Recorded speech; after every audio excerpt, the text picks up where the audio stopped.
All right. All right. I hope we're live. I hope the camera's working. I hope the audio is working. But such are the lives of the audio that try to communicate on the internet and testing. Yeah. Okay. We got it says we're green here. So says we're green. How is anybody picking up this reception? It says that there's nobody on. That's fine. So I don't know if we want to wait 5 seconds for, I don't know why only on YouTube you could have no people on 100,000 subs and okay, there's 3 people. There's 3 people. Okay, hey y'all, just tell us if our video and audio is good. I don't want to start talking to myself before. I'll look it up. I just want to know that the audio has been giving us some problems, so I just want to know that the audio is good.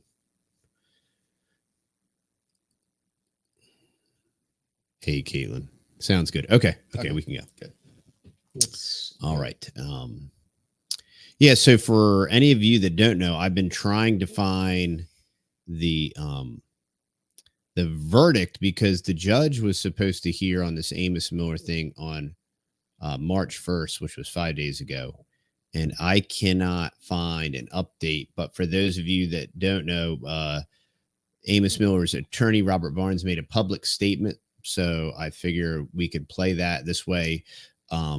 We would know what's up. Also, there's a lot of things clearly defined through the case, and it completely refutes all of these AI bot comments and everything else we get about, you know, the milk and all that stuff.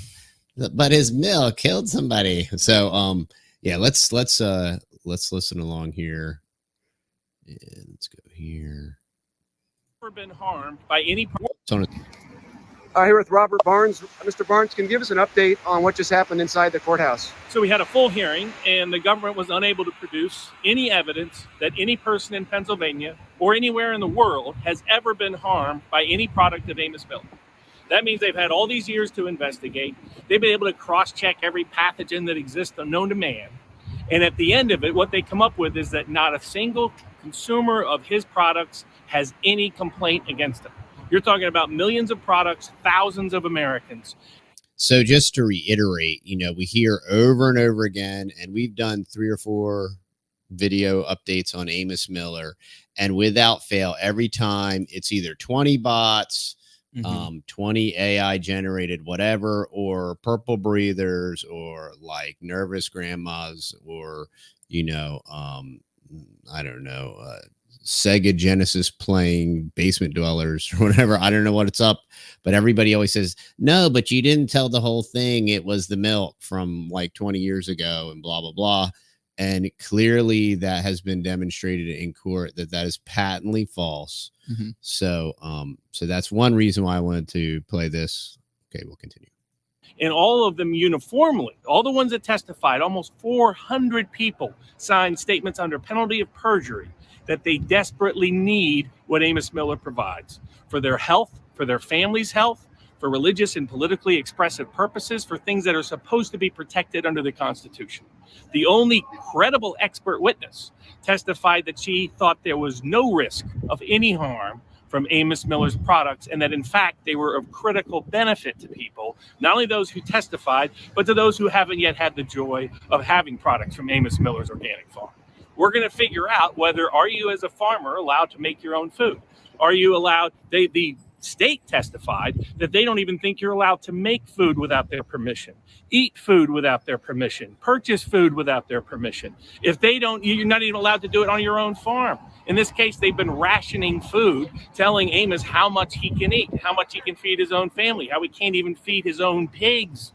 That's how insane it's got. It's got to the point the state of Pennsylvania thinks they should have a complete monopoly on all food everywhere. And if it's in your fridge, they can come in and take it, steal it, destroy it, because they didn't give you permission to eat it first. That's what this is about. And we're going to find out how much the court considers those issues, and whether or not at least giving some relief to this punitive injunction that right now is crushing Amos Miller and is putting people at risk of real harm because they can't get the food they need from him. Now, where did this end? The judge said the public needs to leave. What happened there after that? And has the judge reached the decision? The judge was hopeful that the state would have some proposal of resolution, but they don't. The state has been clear all the way through. They demand that it's their way or the highway. That's it. And they said that they would never let Amos, if he accepts a raw milk permit, they will not let Amos make any yogurt, any kefir, any colostrum, any of the smoothies, any of the cream, any of the butter, all things that people testified to under penalty of perjury, some of whom traveled here long distances to get here to testify, who said they have to stay alive. So the state of Pennsylvania was unwilling to agree to anything. And so the judge said he hopes to issue a ruling tomorrow. We're hopeful that the judge takes into consideration everything he heard, but at least gives some relief from the stringent nature of the current injunction. But we'll find out. It might have to go to higher levels ultimately. So if the judge grants injunction tomorrow, Amos is not allowed to sell any of his raw dairy products? That's correct. If he continues the same injunction currently in place, it's one of the most punitive injunctions ever issued in the history of the country. And so right now, Amos Miller is not allowed to make raw milk products. He's not allowed to deliver them.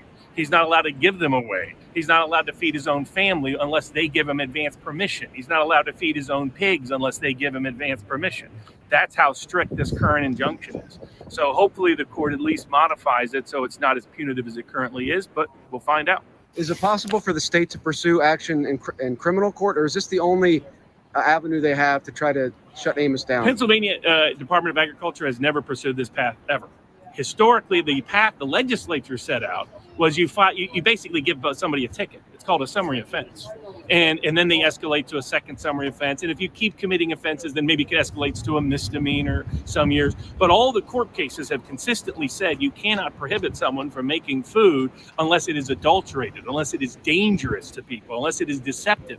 They didn't. To date, the state had every opportunity, more than 2 months, really 20 years of spying on Amos Miller, to put on evidence that what was the worst evidence they had about Amos. And they had almost nothing. I mean, literally. I mean, they said there was E. coli. Their own test said there was no E. coli in any of Amos Miller's products. So maybe there's salmonella. Maybe there's something else.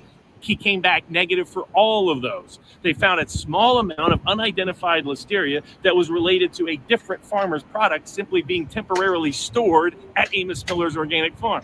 We separated those out, and as the expert testimony said, the independent tests show that there was no pathogens of any kind in any of Amos Miller's product once independently tested. The state has been hiding this evidence from the world. The state has now twice lied to courts in telling courts one thing when the truth was something else. They knew they had test results in January 5th that before they went and asked for this injunction, but they hid that information from the court. They knew information when they got their search warrant based on withholding information from the court. And their excuse was they didn't look at that part of the file. If you dig into PDA's files, what you will find is the Pennsylvania Department of Agriculture joking with other lawyers and personnel about putting Amos Miller in handcuffs and taking and foreclosing on his farm. That's who the PDA really is. We have food recalls every week, every day in this state. PDA does nothing about any of it. Instead, they want to run a small Amish farmer out of business who's never harmed anybody, who has the best safety record of any farmer in the country for the last 20 years. We have to ask, should the PDA even exist as an agency? It's time for the legislature to look at what's going on. The judge said maybe the legislature needs to get involved here, and they probably do. Now, hopefully the court takes into consideration the constitutional issues implicated in this case, which is the court's job, but the legislature does need to wake up. Why are we spending our taxpayer dollars harassing a small Amish farmer who makes food that people are begging to have, whose lives depend on it? Well, I mean, what is the idea of PDA's ideal way of food is like plane food. Dude, anybody in their right mind pick a meal from a plane over a meal from Amos Miller's table? Nobody would. Everybody would pick an Amish farmer over any of the crap PDA tells us is good. So there's a serious problems. This case highlights it. The only question is, do they make Amos Miller a martyr before the rest of us wake up and fix the problem? Why is the PDA joking about making Amos Miller the handcuffs and taking his farm? Because that's the mindset. The PDA, well, most of the PDA people either work for corporations now, will work for corporations now, or will be working for corporations down the road. They want. I mean, we have gone right here in Lancaster County, heart of dairy country. We went we're losing 20% of our farms, dairy farmers, right here in Lancaster County every decade. Another 20% are going to be gone in another 10 years. This is while the PDA is in charge. While the PDA is in charge, dairy farms are in danger. While the PDA is in charge, your child's health is in danger. That's the reality. And what Amos Miller presents is people can get the benefit of an Amish lifestyle without even being Amish. And what do they get? They get to see what the Amish are. The Amish are healthier, happier, and live longer than the rest of us. And a big part of that is a lot better food than what the PDA wants. People want food the Amish way, the Amos Miller way, not the PDA way. That enrages them. That's why they want to bankrupt them. That's why they want to imprison them. That's why they're making jokes about it on their emails. They're not out to help Amos Miller. That's a big fat fraud, and it always has been. And they can't even try to pretend that. They said they were here to help protect kids' health. Why didn't they tell the state that, in fact, their test cleared Amos Miller's product and there was no E. coli there? Why didn't they tell people that? Why have they hid that until this day in court? Because they're acting in bad faith. They are the greatest threat to public health in the state of Pennsylvania. Ain't an Amish farmer named Amos Miller. It's the agency known as the Pennsylvania Department of Agriculture.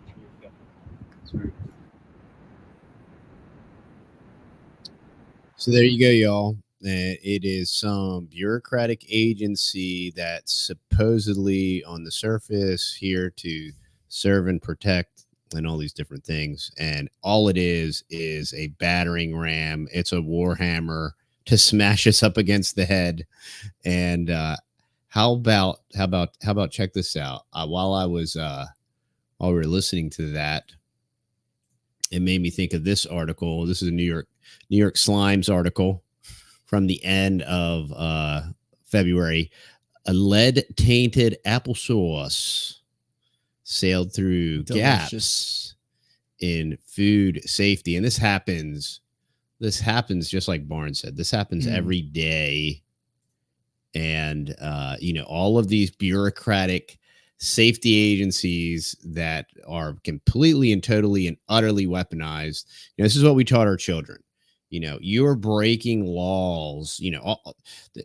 First off, there's an inordinate amount of just misconceptions, misconstrusions, all the way from the biblical level and Romans 13 and unconditional submission to government and authority, all from there, all the way from the top to the bottom.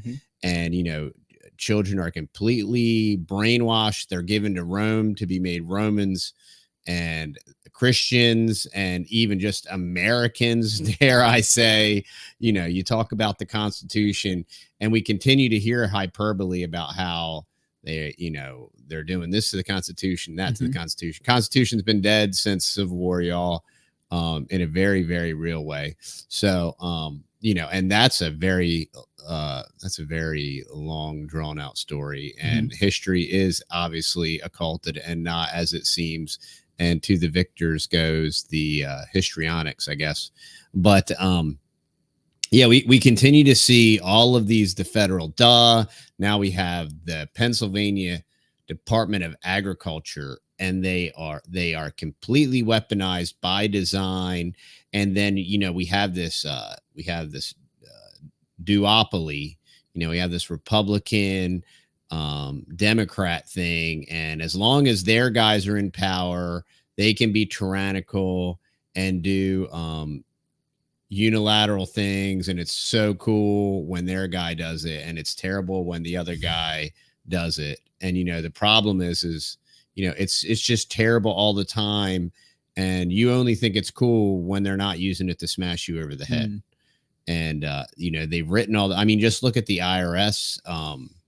Just look at the tax code, the unreadable, 8 trillion page tax code that you couldn't possibly follow if you wanted to, or understand, or even have the time to read. And Pete was saying, they're setting a precedence.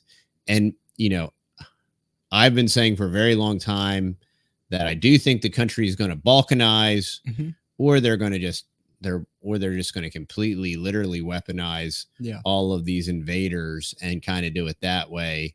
They've been stoking this desire to divide and conquer and civil war and all that Another stuff. Civil war. Like we were talking last weekend about, there's a lot of people that will get mad when they're like, oh, there's all these people from these liberal states moving to my, to a freer state that I live in, and I don't want them to ruin my state. And there are liberals and woke people moving to these freer states because it is cheaper and the economy is better there. But what I've been noticing in Northeast Texas, in Texas in general, is a lot of those people all move to the big cities, different things like that. And if there are any that weirdly buy some land out in the country, they don't last long. They normally sell and go back to another bigger city. And all of the people that I've been nervous about moving in around me, and I'm like, they're from wherever, Washington, fill in the blank. And I'm like, they're going to either be amazing people or iffy. I don't know. And then every time it's proven me wrong, and they've been amazing people that have moved in. And I think that's the one thing that people born in these really free states like Texas, Arkansas, Oklahoma, pretty much the South in general, Florida, they don't. Nobody's born in Florida, huh? That's actually very true. Yeah. Not born in Florida, moved to Florida. But anyway, they don't appreciate. Everybody dies in Florida. That's actually true. They don't appreciate it as much. There are certain Southern people that very much appreciate it, but I would say this next generation of people that are raised up in the South and different things like that, or just freer states in general, don't appreciate it as much as the people that are under the thumb of the government, like in these other liberal states. And then when they move here, they're like, oh my goodness, they actually recognize how awesome our states are, the freer states. And they're like, they really want to keep it this way, which is just so awesome. Are there crappy people moving in? Absolutely. But there is a lot. Yeah, every city. Yeah. I mean, there's no such thing as a good city, a conservative city. There's no, you can read what the founding fathers wrote about cities, and you can read about cities in the Bible, and it's bad news, y'all. Babylon. It's Babylon. It's the siren song, and they're unsustainable. They're now there's really neat towns in Sweden and different things where they've done some like holistic management and some really, but when it comes to like a stack 'em, pack 'em, track 'em 15-minute deal, like they're terrible, and all they are is a mechanism of control. They're unsustainable. They cannot feed themselves. They require, can't power themselves to extract. It's an extraction process. It's very similar to a centralized federal government, and all it is a redistribution of wealth. And so we talked about, I wanted to update on Amos Miller. We just read about the lead tainted applesauce, which I'd really like to know how that even happens. That's very interesting. Like, we still use lead and all that stuff. I realize it's in the soil. I realize it's in everything. I'm sure it's an accident. I'm sure it got there by accident. Sure it wasn't on purpose. Yeah. Quick story. We actually have a great neighbor that's actually originally from PA, the PA area. And he moved down here like 40 some odd years ago. And he bought a pretty good chunk of land right down the road from us. And he has a good chunk of land right down the road from us. And he actually went to Florida, and he went over there for like a year or two, and he moved over there. He didn't sell over here. And then he came back, and he's like, man, it just gets repetitive over there, because he was living in a condo. He's like, you go to the beach, you walk a couple laps around the condo, you go fishing. And he's like, man, I just need to come back to the piney woods, and get out in the woods and look at my cows and stuff like that, so. That's your story. That was my story. Good story. Good About story. the Florida. There was a Florida comment. Born in The Texas, Florida stuck in comment. Florida. I want to move back. Yeah. I didn't know if y'all had heard about this white rural rage. I find this extra humorous. I like how it's Trump. Yeah, I find this extra humorous because of where we live, and our neighborhood is probably 50-50. Well, it's probably probably about higher. I would say 80, 70, 70, probably 70 to 80% Yeah. black. It's Yep. probably about 10% white, and then maybe 10% 10% Spanish, Mexican. something like Yep. that. Yep. And that makes this even more funny to me. And MSNBC Paul Krugman panic over white rural rage. Easy for you to say. Interesting. Say that 5 times fast. Right, White rural rage. Tom, I'll start with you, began Mika Brzezinski. And for those of you that don't know, Mika Brzezinski is Brzezinski. I can never say his first name right, but Brzezinski's daughter.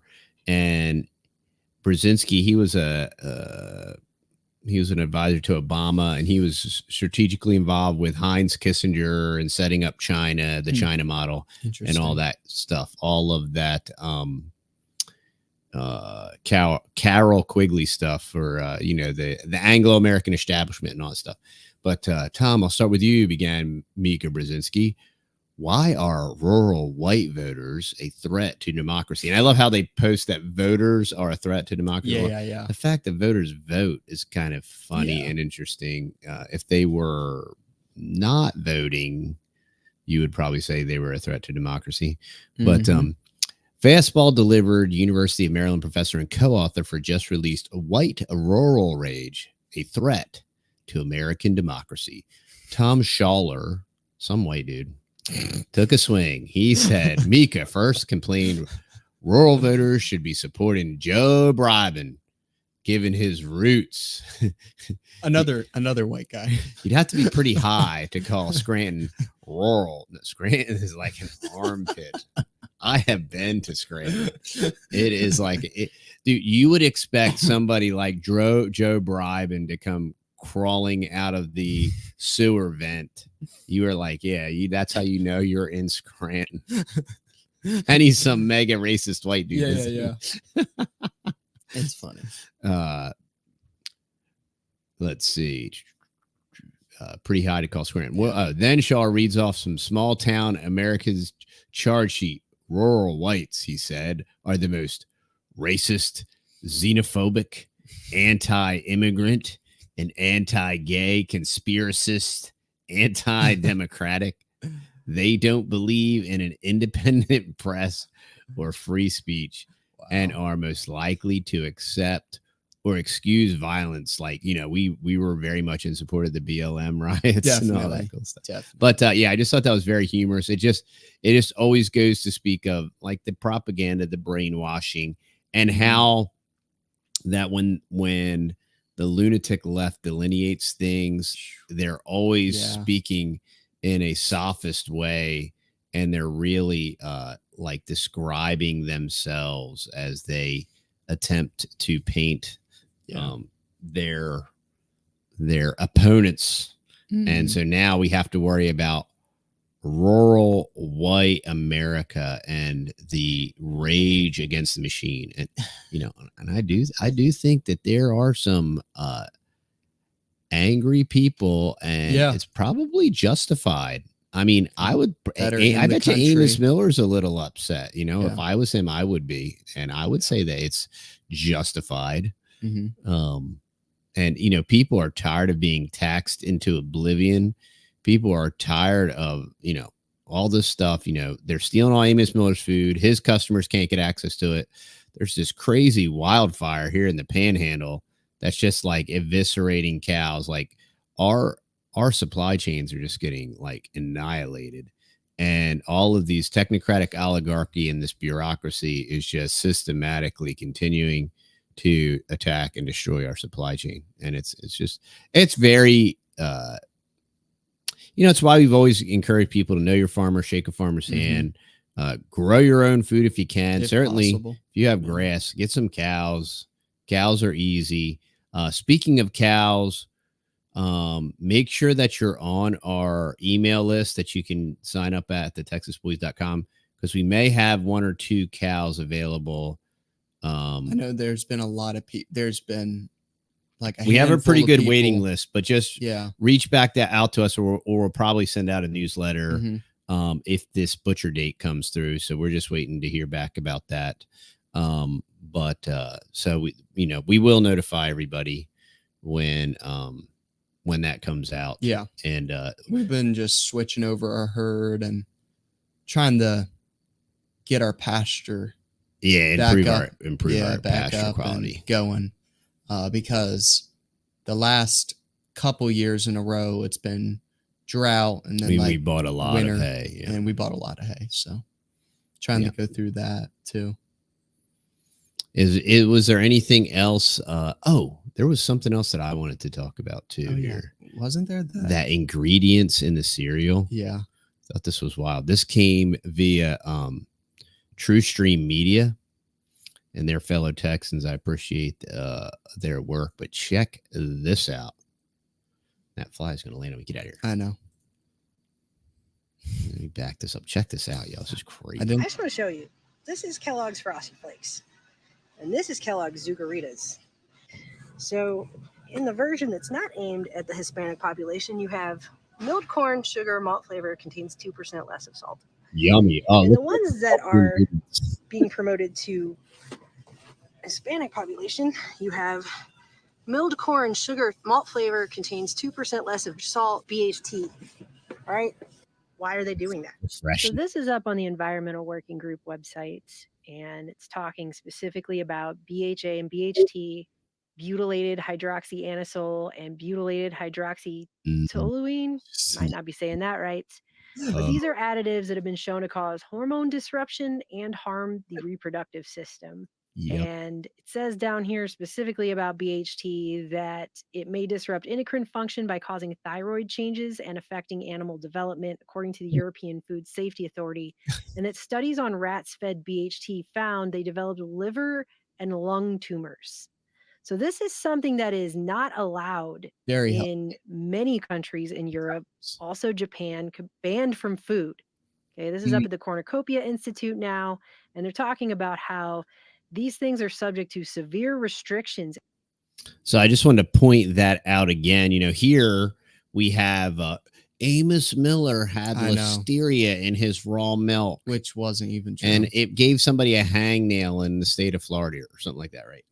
And Frosted Flakes, Kellogg, and I don't even want to get into the whole Loma Linda and the Seventh-day Adventist and Kellogg, who was a white, insane, lunatic, loony bird, SDA, vegan, propagandist, CIA spook, whatever. And man, that's a really long rabbit trail. But I don't want to get into all that vegan stuff and blue zones and Loma Linda and Kellogg's.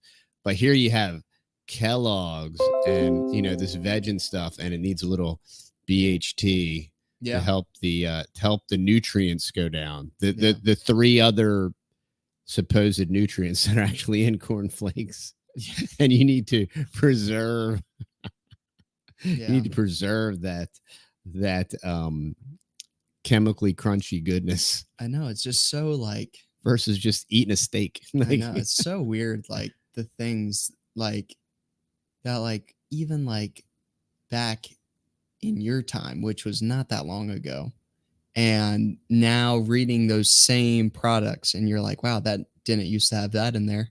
And it's just so synthetic, all the ingredients and stuff. And the other thing is you can't tell me they're mass producing this stuff, right?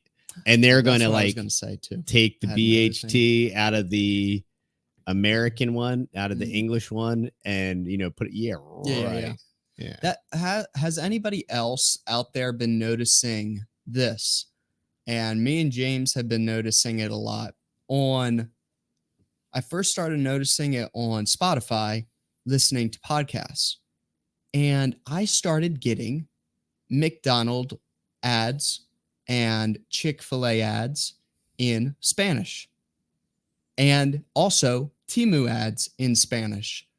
I'm all like, it's insane. And then we're driving, I forget, we were driving to Canton, so we were up kind of closer towards Dallas, and we passed by several signs out there for Chick-fil-A and McDonald's, and guess what?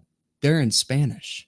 Mm-hmm. And I've seen an uptick, and I've asked another buddy of mine that lives up north in Indiana, and he says he's been seeing a lot of YouTube ads on YouTube of these bigger main food chain brands marketing to Hispanics. I'm just waiting for it all in Mandarin. I You know, know. we need some.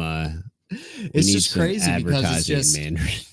these food, these not grocery. What are these stores, Chinese militants? How are they going to know what to buy? I if know. We're not It's just marketing. like, it's crazy. It's just like, What are they going to so buy insane. with their $10,000 debit card? Let's give it to them. McDonald's. That's what they're Demon gonna buy. craps. Yeah. You know, what are they going to Chick-fil-A. buy if nobody markets to them? How would they even know what to buy? And Temu, another great Chinese company that popped up in less than a year, and then somehow had an ad in the Super Bowl.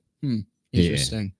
Oh, Like, I don't even want to get into dude. that, like that air quotes Jesus ad that he gets us, that super pagan, like where the and it was just like AI generated photos. yeah, and it was so pagan. And then you had So all these pagan. weird, goofy, pragmatic Christians that were They like thought trying that to was explain awesome. it away, and I'm like, oh, you're terrible, man. That is Yeah. like, yeah. So it's Well, pretty sad. what they're trying to do is justify it. And when are people going to too. stop watching the Super I know, Bowl? yeah, I yeah. mean, all the satanic,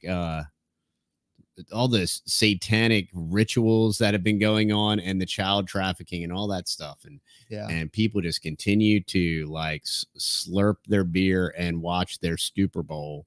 I know. And that was another first Bread and circuses. for the Super Bowl. And this was another thing that True Stream Media put out, is how in the halftime satanic ritual that they did, the singer, whatever her name is, she actually wasn't lip singing. She was singing for real, and she hit like a screech note, like a terrible note. Nice. And what they did is in real time, they went back, scrubbed the video, audio tuned it, and corrected it. And now forever is now, you know, unless you somehow had the original or you were recording there of that, or you were there, or you heard it, you would not know that she made. So it's like revisionist history, like almost live in real time, and it's completely scrubbed. You know what I mean? And it's just like a real minor illustration, but something that minuscule, that minor, one note, they immediately go back, scrub it, re-render it, auto tune it, and it's out.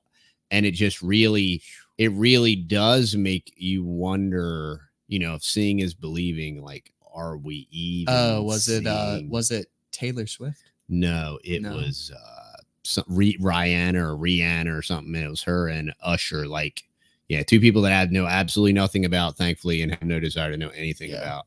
And they're both devil worshippers. I'm sure they're completely satanic, and they probably hang out with Abramovich and the rest of the Joe bribing crime family, I'm sure, you know, and they drink Bud Light and my football and God bless America. Let's stand for the Pledge of Allegiance. Let's not get started on Bud Light. I don't want to get into it. It's so insane. We'll start ranting. It is so insane. Yeah. Okay, y'all. Well, I think we covered everything, like literally everything. There's no.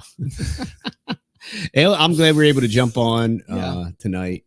And the boys have been real busy, and they're really busy clearing the other property, clearing land, creating pasture. Yeah. We're actually creating dreams, molding and making. Yeah, dreams. we're making it happen over there, and breaking equipment. Yeah, blowing it up. Y'all were born to break equipment. Oh man, so much better to rent equipment. Only rental equipment we blow up, it seems like. But yeah, it's fun times. And but other than that, it's been good. We have 5 or 6 brush piles out there. It's like a weird feeling, like when there's a million acres of Texas on fire and then you go out and light a fire, like a big old brush fire, and you just kind of feel bad a little bit almost. Yeah, You're just like, I understand that. Yeah. like I'm doing all the safety stuff. Like I went around it real well with the mulcher head on the skid steer and made sure it was all dirt around it. And then even when we thin the trees, so even if it did catch onto a tree, it can't like jump tree to tree. And it like rained last night a little bit too. So crazy stuff, crazy times. Definitely would highly recommend buying your cows now. The sale barn prices are out of control. See some crazy prices. You're going to see some crazy prices in the stores in the next 12 months. It's going to go wild. The beef market is so crazy right now because literally like a couple months ago, you almost had to give your beef away at certain sale barns. Like literally that was going for like 80 cents, 70 cents a pound, to now it's already back up to like 380 plus a pound. Mm-hmm. And newborn calves that are just hitting the ground, like are just like bottle babies, are going for $500 to $600. They're $750 or $750. It's like insane because of the wildfires, the droughts, the hard winter, back to back to back. It's all adding up. Long term, it's going to be devastating, So it's just a bigger push to know your farmer, and to grow your own meat, and your own food, because this stuff is going to become so expensive. Yeah. Like just to be able to eat good, healthy food. And personally, I think it's a good thing that it's going to become more expensive to buy healthier food, because it will be more incentive for people to go out and grow their own food and be like, guess what? It's really expensive to feed our family healthy meat, healthy food, healthy vegetables. Let's go out there and grow some food, So I think it's a good thing too. So double-edged sword. And I think we've officially covered a lot tonight. And all right, y'all. So go on over to TheTexasBoys.com, and if you see anything over there, if you want to support a local farmer, there's several different farmers on there. CBD coffee's on sale. Yeah, CBD coffee's on sale. Lion's Mane coffee over there. Raw Texas raw honey. Different types of teas over there. The native brew. What else? I think that's it over there. All right, sounds good to me. That's it. All right, y'all. We'll see you on the next video. All right. Thanks for hanging out. See y'all later. See ya. All right. Bye-bye.